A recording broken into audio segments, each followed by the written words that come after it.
नमस्कार, मैं आचार्य सेठपाल सिंह, सरस्वती शिशु मंदिर साकेत, मुजफ्फरनगर। बच्चों, आपकी आज की विद्या भारती यूट्यूब चैनल में आपका स्वागत है और आप स्वस्थ होंगे, सानंद होंगे, आपका परिवार भी स्वस्थ होगा। मैं आशा करता हूँ कि आप घर पर स्वस्थ होंगे और मन लगाकर अपना अध्ययन कर रहे होंगे। और इसी के साथ आज हम आपको समझाने जा रहे हैं बीज गणित में रेखीय समीकरण बनाना और उनको हल करना। तो देखते हैं रेखीय समीकरण होता क्या है। रेखीय समीकरण जो एक घात की समीकरण जिसमें चर की घात एक होती है, वह समीकरण रेखीय समीकरण कहलाती है। चर मतलब चर और अचर। ये है चर और अचर के बारे में। चर जैसे x, y, z, a, b, ये सब वर्ड जो कहलाएंगे, ये हिंदी में इनको ए बै भी कह सकते हैं। ए बै ये सब क्या कहलाते हैं? हमारे चर कहलाते हैं। तो चर की घात एक होना ये क्या कहलाता है? रेखीय समीकरण। इसके बाद अचर। अचर क्या होता है? अचर में हमारे आते हैं जैसे 1, 2, 3, 4, कोई भी संख्या जो कहलाती है वो क्या कहलाती है? अचर। इनको इंग्लिश में वेरिएबल बोलते हैं और इसको इंग्लिश में कोस्टेंट बोलते हैं। तो ये तो आप समझ ही गए हैं रेखीय समीकरण बनाना। रेखीय समीकरण बनाना है। रेखीय समीकरण क्या होती हैं?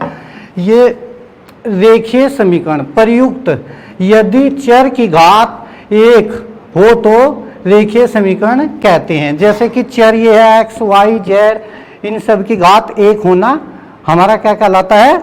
रेखीय समीकरण।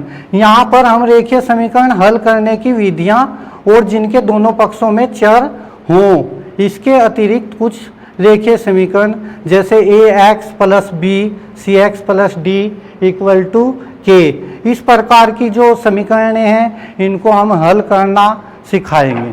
ठीक है, चलते हैं।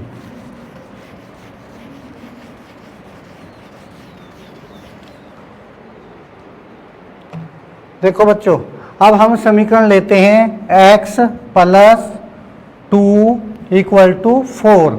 अब देखिए ये रेखीय समीकरण है। इस रेखीय समीकरण में ये जो x आया है, ये चर जो है इसकी घात क्या है? 1। इसकी घात एक है और प्लस 2 ये हमारा क्या जुड़ा हुआ है इसमें? अचर। और ये क्या है? अचर। अब इसको हल करने के लिए हमें क्या करना पड़ेगा? इसके लिए हम पक्षांतर विधि का उपयोग करेंगे। इसके हल करने के कई तरीके हैं। आप इसको पहले पक्षांतर विधि से करिए। पक्षांतर विधि से हल। पक्षांतर विधि से हल करने का मतलब समझते हो? जैसे कि x प्लस 2 इक्वल टू 4। अब हम पक्षांतर विधि से हल करने के लिए दोनों ओर क्या करेंगे? 2 माइनस करेंगे। 2 को माइनस करेंगे। जो हमारे चर राशि में जो संख्या प्लस है तो माइनस करेंगे और माइनस है तो दोनों ओर प्लस करेंगे। ठीक है ना। इसके बाद 2 से 2 कैंसिल हुआ तो क्या हुआ? x इक्वल टू 4 में से 2 गया तो बच गया 2। तो यही इसका आंसर आ गया।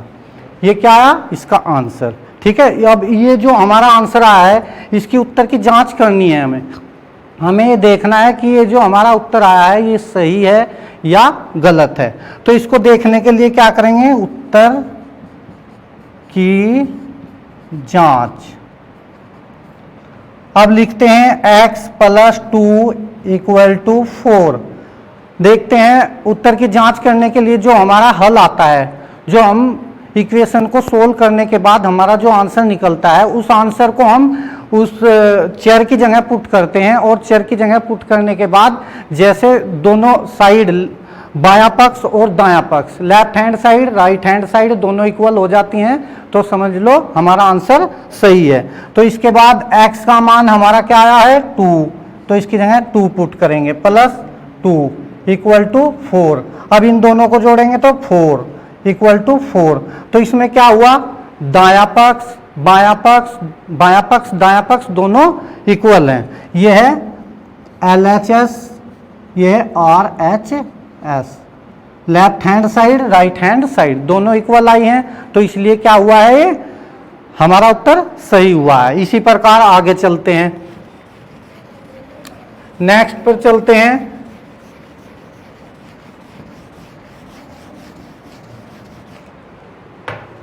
अब हमारा नेक्स्ट जो हमने ये लिखा है AX प्लस बी और X प्लस डी, इस तरह की जो इक्वेशन है इनको हल करने का तरीका बताएंगे। तो इसके लिए लिखेंगे हम 3x minus 5 equal to x plus 3। अब देखो इस टाइप की जो इक्वेशन है, इस टाइप की जो इक्वेशन है ये वाली, इसको हल करने के लिए हम ये तरीका अपनाएंगे। अब देखते हैं, जैसे ये हमारे दोनों साइड में क्या है, ये जो टाइप है इसमें दोनों साइड में हमारे चर आएंगे। चर से मतलब x y a b कुछ भी आ सकता है, ये दोनों चर आएंगे।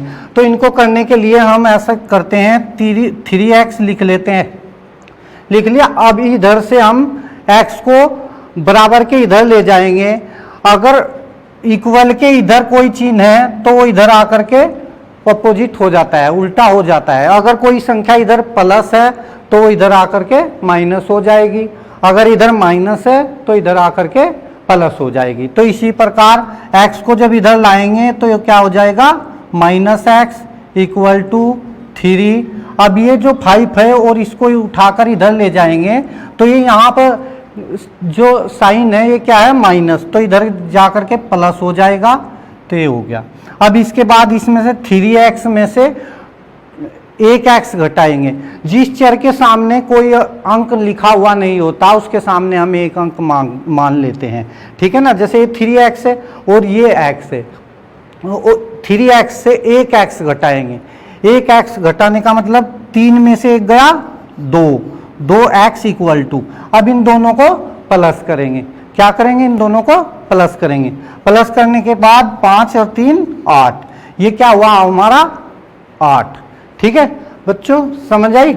अब इसके बाद चलते हैं x बराबर, जो इधर बराबर की साइड में जो संख्या हमारी गुना में होती है वह दूसरी साइड भाग में जाती है। अब ये देखते हैं, थोड़ा इसको समझ लो। जैसे ये संख्या यहाँ प्लस में है तो इसको दूसरी साइड ले जाएंगे तो ये माइनस में जाएगी। अगर ये संख्या कोई संख्या यहाँ माइनस में है तो इधर प्लस में जाएगी, ठीक है ना। और इधर गुना में है तो इधर भाग में जाएगी, और इधर भाग में है तो इधर गुना में जाएगी। ये ध्यान रखना है आपको, ठीक है ना। इधर प्लस में है तो इधर माइनस में, और इधर माइनस में है तो इधर प्लस में, और इधर गुना में है तो इधर भाग में जाएगी, और इधर भाग में है तो इधर गुना में जाएगी। तो इसका मतलब क्या हुआ, यहाँ पे ये क्या है, गुना, गुना में है तो ये इधर दूसरी साइड किस में जाएगी, भाग में। तो इसका मतलब ये इसके अपोन में चली जाएगी। अब इसको इससे डिवाइड करते हैं, 2 का पहाड़ा 4 बार पढ़ेंगे तो ये हो गया इसका आंसर 4। इसका आंसर क्या हुआ 4। अब इसी प्रकार जैसे हमने पहले बताया था आपको, उसी प्रकार हमें क्या करना है, उत्तर की जांच करनी है। तो उत्तर की जांच करने के लिए मैंने आपको समझाया था, जो हमारा आंसर निकलता है उसको हम दोनों साइड में पुट कर देते हैं, या चर एक साइड में होता है तो एक साइड में पुट करते हैं, दोनों साइड में होता है तो दोनों में पुट करते हैं, और उसके बाद उसको सोल्व करते हैं। सोल्व करने के बाद यदि वह इक्वल आ जाते हैं, दोनों साइड बायां पक्ष दायां पक्ष दोनों इक्वल आ जाते हैं, तो समझ लो हमारा जो आंसर आया है वो सही है, अन्यथा कहीं हमने गलती की है। तो जब इसकी उत्तर की जांच करेंगे, देखते हैं उत्तर की जांच। उत्तर की जांच करने के लिए देखते हैं, पहले तो जो क्वेश्चन दिया हुआ है उसको उतार लेंगे। इसके उतारने के बाद जो हमारा आंसर आया है वो आया है हमारा 4, तो लिखते हैं 3। अब जहां ये लिखा हुआ होता है, कोई अचर राशि होती है और चर राशि होती है, और उनके बीच में कोई सिंबल आपको दिखाई नहीं देता है, तो वहाँ पे क्या मानते हैं, वहाँ पे गुना का जो चिन्ह होता है वो मानते हैं। अब इन दोनों के बीच में मल्टीप्लाई का चिन्ह लगेगा और यहाँ इसका मान आया 4 minus 5 equal to X, X का मान 4 प्लस 3। अब लिखेंगे 4 तिया 12 माइनस 5 इक्वल टू 4 और 3 7। इन दोनों को प्लस कर दिया, इसकी 3 की और 4 की मल्टीप्लाई करने के बाद 5 को माइनस करेंगे, ठीक है ना। तो ये होगा 7 और इधर भी 7, तो ये दोनों साइड बराबर आई, तो इसका मतलब क्या हुआ, LHS और RHS बराबर आए हैं, तो ये हमारा आंसर जो है सही है। अब आगे चलते हैं।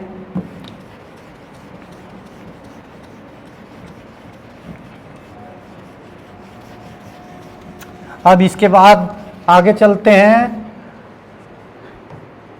एक इस टाइप के जो क्वेश्चन है, जैसे हमने ये बोला था AX plus B CX plus D equal to K, इस टाइप के जो क्वेश्चन होंगे वे इस तरह के होंगे, m/3 इक्वल टू 2।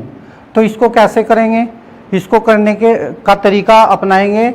इधर राइट हैंड साइड में अगर तुम्हारा भिन्नात्मक मान है तो हमें कोई आवश्यकता कुछ करने की नहीं है, अगर नहीं है तो इसके अपोन में 1 कर देंगे, और करने के बाद क्या करेंगे, इसकी क्रॉस मल्टीप्लाई करेंगे। क्रॉस मल्टीप्लाई का मतलब इसकी गुना इसमें करेंगे और इसकी गुना इसमें करेंगे। m की गुना 1 में की m गुना 1 इक्वल टू 3 गुना 2, ते हो गया, ठीक है ना। m मल्टीप्लाई 1 और 3 मल्टीप्लाई 2। अब इसके बाद हुआ m एकम m, इसकी 1 की मल्टीप्लाई किसी भी संख्या में करते हैं तो वह क्या होता है, संख्या सेम आती है, ठीक है ना। और 3 2 जा 6, इसका आंसर जो आया वो आया 6। अब इसकी भी हम उत्तर की जांच कर सकते हैं। अब इसकी उत्तर की जांच करने के लिए वही तरीका अपनाएंगे, उत्तर की जांच। उत्तर की जांच करते हैं तो लिखते हैं m/3 इक्वल टू 2। अब m का जो आंसर आया है, मान निकल कर आया है, वो आया है 6/3 इक्वल टू 2, और 3 से 6 को डिवाइड करेंगे तो क्या आएगा 2 इक्वल टू 2। अब क्या हुआ, इसमें बायां पक्ष और दायां पक्ष दोनों बराबर हैं, तो इसका मतलब हमारा जो आंसर आया ये सही है। समझे, इस टाइप की जो समीकरण होगी उनको ऐसे हल करेंगे। कैसे, m/3 और 2, इसके 2 के अपोन में कुछ संख्या नहीं थी तो 1 हमने अपोन में किया, और इसके बाद इसको हमने क्या किया, 1 की और m की मल्टीप्लाई की, तो m मल्टीप्लाई 1, इसके बाद 3 मल्टीप्लाई 2। अब इसका किया m की मल्टीप्लाई, किसी भी संख्या की मल्टीप्लाई 1 में करते हैं तो वो क्या होता है, संख्या सेम आती है, और 3 2 जा 6, इसका आंसर आया 6। उत्तर की जांच करने के लिए वही आप सेम संख्या उतारेंगे जो क्वेश्चन में दी हुई है, और उसमें जो चर राशि है उसका मान जो निकला उसकी जगह पुट करके उसकी उत्तर की जांच करेंगे, और जो भी आंसर आया है वही सही है, अगर ये LHS और RHS दोनों इक्वल होते हैं, ठीक है। अब आगे चलते हैं।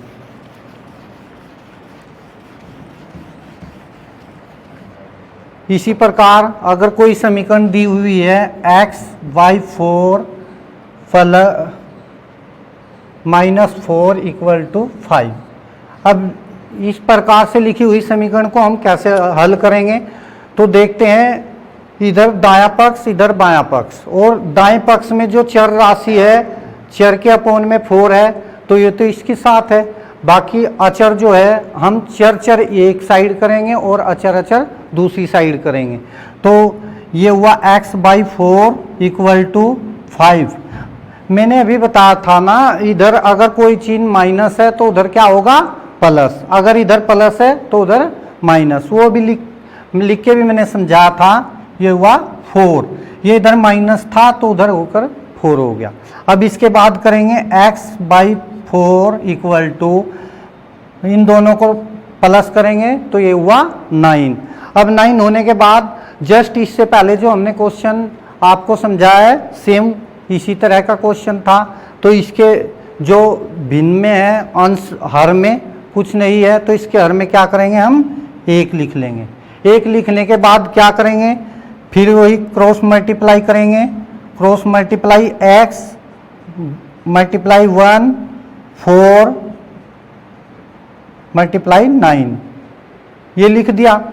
x की मल्टीप्लाई 1 में की तो वही सेम संख्या रहेगी x इक्वल टू 4 9 जा 36, ये हुआ 36। तो हमारा जो x आया है, इस चर राशि का मान जो आया है वो आया है 36। अब इस 36 को भी हम उत्तर की जांच के द्वारा देखते हैं कि ये सही है या नहीं। तो देखते हैं, यहां देखते हैं उत्तर की जांच। उत्तर की जांच, उत्तर की जांच के लिए फिर वही समीकरण उतारेंगे, सेम उतार लिया। अब इसके बाद इसका जो मान आया है वो आया है कितना, 36। तो 36/4 माइनस 4 इक्वल टू 5। अब फिर इसको 4 से डिवाइड करेंगे तो 9 बार कटेगा, 9 माइनस 4 इक्वल टू 5, और 9 से 4 घटाएंगे तो ये आएगा 5 इक्वल टू 5। अब फिर क्या हुआ, दोनों साइड बराबर हुई है ना, LHS और RHS दोनों इक्वल हुए, तो ये क्या हुआ, आंसर हमारा सही है। ठीक है ना। अब इसके बाद आगे चलते हैं।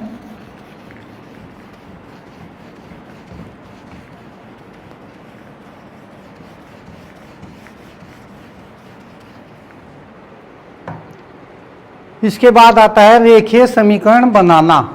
रेखीय समीकरण बनाने के लिए हमें कुछ लिखा हुआ दिया होगा, उसको हम पढ़ेंगे और उसके अकॉर्डिंग हम समीकरण बनाएंगे। जैसे कि ये दिया हुआ है, किसी संख्या का 3 गुना और 11 का योग 32 है, तो इसको हमें रेखीय समीकरण में बनाना है। तो क्या करेंगे, इसने कहा है किसी संख्या का 3 गुना, तो वह संख्या हमें पता नहीं, तो उसके लिए हम कोई चर राशि मानेंगे। तो माना संख्या बराबर x, ये क्या हुआ, संख्या बराबर x। फिर इसके बाद प्रश्नानुसार,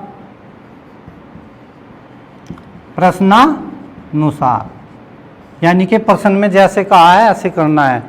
किसी संख्या का 3 गुना, तो 3 गुना x, संख्या का 3 गुना x, और 11 का योग प्लस 11 इक्वल टू क्या हुआ हमारा 32। ये हमारी क्या बनी, इक्वेशन। तो हम रेखीय समीकरण बना भी सकते हैं, वो इस तरह से बना सकते हैं। अब इसको बना लिया, इसके बाद इसको सोल्व करेंगे, 3x प्लस 11 इक्वल टू 32 हो गए। ठीक है ना। अब इसके बाद इसको सोल्व करेंगे तो करेंगे 3x इक्वल टू 32 माइनस 11। ठीक है ना। अब इसको घटाएंगे 1 2, अब ये हो गया 3x। और फिर इसके बाद चर की जो गुना में, इधर जो संख्या चर की गुना में है तो दूसरी साइड कहीं में जाएगी, डिवाइड में। तो अभी बताया था इधर गुना में है तो इधर कहीं में भाग में जाएगी, और इधर भाग है तो इधर मल्टीप्लाई से दूसरी ओर गुना में जाएगी। तो यहाँ पे क्या है, ये चर राशि की गुना में है 3, तो उधर डिवाइड में जाएगा। तो x इक्वल टू 21/3। अब 3 से 21 को डिवाइड करेंगे, 3 7 जा 21, तो x बराबर कितना आया हमारा 7। तो ये हमारा जो x का जो मान आया है वो आया है कितना, 7। अब इसके बाद हम इसकी उत्तर की जांच करते हैं। इसने क्या कहा है, संख्या, किसी संख्या का 3 गुना, यानी कि जो यो हमारी संख्या आई है 7, इसका 3 गुना, 7 का 3 गुना देखते हैं, 7 गुना 3, किसी संख्या का 3 गुना, प्लस इसमें क्या कहा, 11 का योग, किसी संख्या का 3 गुना, यानी कि उस संख्या का 3 गुना किया और उसमें क्या किया, 11 को प्लस किया, उसके बाद क्या हुआ हमारा 32 हो गया। अब इसके बाद 7 या 21 प्लस 11 इक्वल टू 32। अब देखते हैं ये कितना हुआ 32 बराबर 32। अब देखते हैं इसमें LHS और RHS भी इक्वल है, और इसके साथ साथ हमने जो ये इक्वेशन बनाई थी उस कंडीशन को भी ये अप्लाई हो रही है ना। जैसे कि किसी संख्या का 3 गुना, मान लीजिए हमने जो सोल्व किया है वो सोल्व करने के बाद हमारी जो संख्या आई है वो 3 आई है, यानी कि ये संख्या हमें मालूम नहीं थी, ये संख्या कितनी है 7। और तो इसने कहा किसी संख्या का 3 गुना, तो 7 का 3 गुना किया प्लस और 11 का योग, यानी कि 7 का 3 गुना किया और प्लस 11 किया इक्वल टू किया 32। अब इन दोनों का क्या किया 7 या 21, इन दोनों की मल्टीप्लाई किया, मल्टीप्लाई करने के बाद 11 को इसमें जोड़ा, जोड़ने के बाद क्या हुआ 32। अब तो ये LHS और RHS दोनों इक्वल हुए। इसी प्रकार ये आंसर सही है। ये हमने द्विघात जो रेखीय समीकरण बनाई थी, बनाने के बाद उसको सोल्व किया, सोल्व करने के बाद उसकी उत्तर की जांच की, और इसी प्रकार से आगे चलते हैं।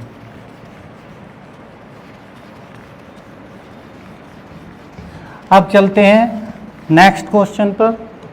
अब ये आया है डेविड के पिता की आयु, इसमें लिखा है डेविड के पिता की आयु उसकी आयु के 5 गुने से 7 कम है, और डेविड के पिता की आयु 48 वर्ष है। तो देखो इसने डेविड की आयु के बारे में पूछा है, बताया नहीं है ना, तो इसमें करेंगे डेविड के पिता की आयु तो इसने दी है, और डेविड की आयु हमें दी नहीं, तो मानेंगे डेविड माना डेविड की आयु बराबर x वर्ष। मान लीजिए डेविड की आयु हमारी क्या है x वर्ष है। फिर इसने कहा डेविड के पिता की आयु उसकी आयु की, किसकी डेविड की आयु की, डेविड की आयु के 5 गुने से, यानी कि प्रश्नानुसार लिखते हैं जैसे प्रश्न में बोला है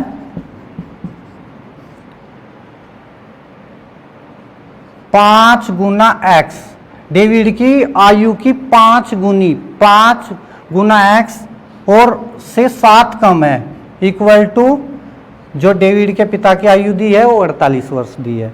तो इसके बाद इससे हमने क्या समझा, डेविड के पिता की आयु, डेविड के पिता की आयु उसकी आयु के 5 गुने से 7 वर्ष कम है। तो डेविड की आयु हमने मानी x वर्ष, प्रश्नानुसार किया, प्रश्नानुसार करने के बाद 5 गुना x, डेविड की आयु का 5 गुना किया और उससे -7 किया, इक्वल टू 48 किया, और इसके बाद इसको सोल्व करते हैं। सोल्व करने के बाद हमको क्या प्राप्त होगा, डेविड की आयु प्राप्त होगी, और डेविड की आयु प्राप्त होने के बाद हम क्या करेंगे, इस वाली जो समीकरण है इसमें मान रख करके यह देखेंगे ये सही है या गलत। तो देखते हैं 5x। अभी 2-3 बार मैंने बताया जो संख्या चर हो या अचर हो, कोई भी संख्या हो, इक्वल के दूसरी ओर जाने पर उसका क्या होता है, साइन चेंज हो जाता है। जैसे कि ये 7 है और उधर जाने पर ये क्या होगा 48 प्लस 7, इधर ये माइनस का 7 था तो उधर का क्या हुआ प्लस का 7, अगर इधर +7 होता तो उधर क्या होता -7। अब इसको करेंगे 5x बराबर, ऐसे जोड़ते हैं 8 और 7 15, 1 हासिल और 4 और 1 5, तो ये क्या हुआ 55। अब इसके बाद इस जो यहाँ गुना में होता है चर राशि के, मैंने 2-3 बार बताई है ये बात, जो चर राशि होगी उसके साथ कोई अचर राशि होगी और उनके बीच में कोई साइन नहीं होगा तो वहाँ पर हम क्या मानते हैं मल्टीप्लाई।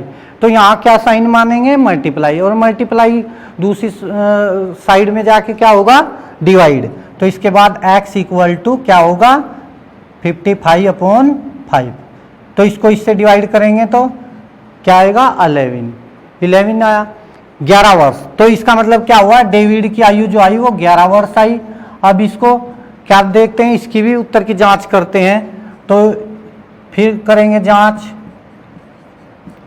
हमने कहा था प्रश्न में जो दिया हुआ है वो लिखा है डेविड की आयु का 5 गुणने से 7 कम उसके पिता की आयु है। तो इसका मतलब क्या हुआ, 5 गुणा 11 माइनस 7 इक्वल टू 48। ये देखो ये आया है क्या, डेविड की आयु 11 वर्ष आई है, 11 वर्ष मल्टीप्लाई 5 माइनस 7 इक्वल टू 48। तब इनको मल्टीप्लाई किया 55 माइनस 7 इक्वल टू 48। अब ये हुआ 48। अब इससे इसको माइनस करेंगे तो ये हुआ 48 बराबर 48। तो इसका मतलब हमारा क्या है, आंसर सही है। आंसर देखने की हमें आवश्यकता नहीं पड़ेगी। तो इसका मतलब क्या हुआ, जो आंसर आया हमारा ये क्या आया, डेविड की आयु कितनी आई हमारी 11 वर्ष। अब इसके बाद इसी प्रकार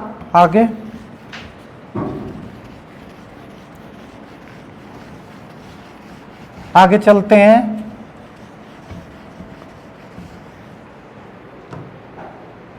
अब इसके बाद आगे चलते हैं, यह है किसी संख्या का, ये वाला क्वेश्चन है, एक संख्या x की चौथाई में से 4 घटाने पर 5 प्राप्त होता है ना। इसी प्रकार लिखेंगे x का चौथाई x बटे 4 और माइनस 4 इक्वल टू 5। तो इसकी यह समीकरण बनी। और इसी प्रकार की यदि x के 1/3 में 3 जोड़े तो आपको 25 प्राप्त होगा। तो x का तिहाई x बटे 3, x का तिहाई क्या हुआ, x बटे 3 प्लस 3 जोड़े, तो 3 जोड़ दिया, फिर प्राप्त क्या हुआ हमारा 25। तो ये समीकरण दी हुई थी, इससे हमने रेखीय समीकरण को लिखा, x के तिहाई में 3 जोड़ने पर आपको 25 प्राप्त होता है। तो ये हुआ x के तिहाई किया, तिहाई में 3 जोड़ा बराबर 25 हुआ। फिर इसी प्रकार हल करेंगे इसको, x बटे 3। अब ये देखते हैं ये अचर राशि जो है, ये अचर राशि, इसके आगे सामने क्या साइन है, प्लस, तो दूसरी ओर जाकर क्या होगा, माइनस। ये बात मैंने काफी बार समझाई, 3 हो गया। अब इसके बाद x बाई 3 इक्वल टू 25 में से 3 माइनस करते हैं तो ये होता है 22। अब फिर जो बिल्कुल एकदम प्रारंभ में हमने जो क्वेश्चन बताया था, बिल्कुल सेम उसी की तरह का क्वेश्चन है। अब देखो इसके जो डिवाइड में कुछ नहीं है तो इसके 1 मान लेते हैं। अब फिर क्रॉस मल्टीप्लाई करते हैं, क्रॉस मल्टीप्लाई करने के बाद x multiply 1 equal to 3 multiply, ये हो गया। अब इसको करते हैं x कम x, ये तो x मैंने कई बार बताया आपको, x की मल्टीप्लाई 1 में करने पर, कोई भी संख्या में 1 से मल्टीप्लाई करने पर वह संख्या जो कि तो रहती है, ठीक है ना। x में मल्टीप्लाई किया तो x जो का तो, और इसकी गुना करेंगे तो 2 तिया 6 और 2 तिया 6, तो ये क्या हुआ 66। तो x का मान हमारा क्या आया 66। तो इसी प्रकार इसकी जांच करेंगे, x upon 3 plus 3 equal to 25। अब यहाँ करेंगे 66 अपॉन 3 प्लस 3 इक्वल टू 25। अब इसको करेंगे 66 को 3 से डिवाइड करेंगे तो क्या आएगा 22 प्लस 3 इक्वल टू 25। अब इनको प्लस किया तो 25 इक्वल टू 25, ठीक है ना। तो ये भी इसमें LHS और RHS दोनों बराबर आए हैं, तो इसका मतलब ये क्या हुआ, हमारा आंसर सही हुआ। इसी प्रकार से अनेक द्विघात समीकरण हम हल कर सकते हैं। अब एक अलग तरीके का क्वेश्चन हो रहा है, इसको समझो।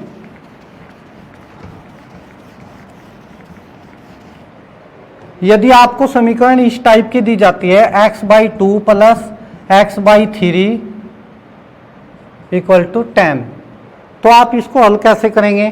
तो हमारे पास इसको हल करने के लिए क्या एलसीएम वाला तरीका, तो सबसे पहले इन दोनों का एलसीएम लेंगे। एलसीएम लेने के लिए वही तरीका अपनाओ, या आप समझ ही गए होंगे, 2 एकम 2, 3 जुका तो 3 एकम 3। तो इसका एलसीएम जो आया वो क्या आया 2 गुना 3 यानी कि 6। तो अब हमने ये किया कितना 6। अब सबसे आसान तरीका या तो ऐसे निकालो या इन दोनों की मल्टीप्लाई करके यहाँ रख दो, फिर इसकी मल्टीप्लाई क्रॉस मल्टीप्लाई करो, 3 multiply X 3x plus 2 multiply X 2x equal to 10। अब फिर इनको दोनों को सेम राशि हैं तो जुड़ घट सकती हैं, ठीक है ना।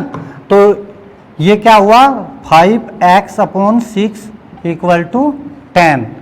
अब इसके बाद क्या हुआ, फिर इसके बटे में 1 लिखेंगे और फिर क्रॉस मल्टीप्लाई करेंगे, 5x बराबर 6 गुणा 10।